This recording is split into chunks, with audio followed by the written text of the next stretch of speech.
ჩვენ გვქონდა საუკეთესო დასკვნა ექსპერტთა ჯგუფისგან მიღებული და როცა ამ დასკვნას ცვლის საბჭო, მან აუცილებლად დამატებითი გარემოებები უნდა დაადგინოს. არანაირი დამატებითი გარემოებები არ იყო დადგენილი, ამიტომ ვიყავით ჩვენ სრულად გაოგნებულები იმ გადაწყვეტილებით.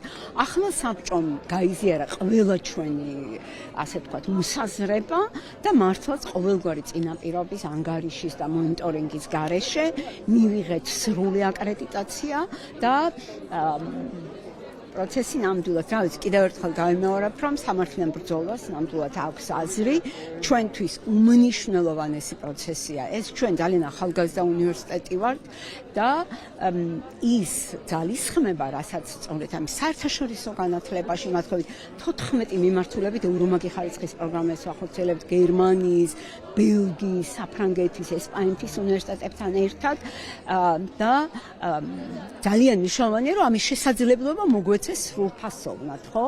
არ შეიძლება, ეს არის ძალიან დიდი რეპუტაციული ზიანი, როდესაც ასეთი გადაწყვეტილებებით უნივერსიტეტს ადგება ჩრდილი და ძალიან მიხარია, რომ ეს პროცესი ასე დამთავრდა.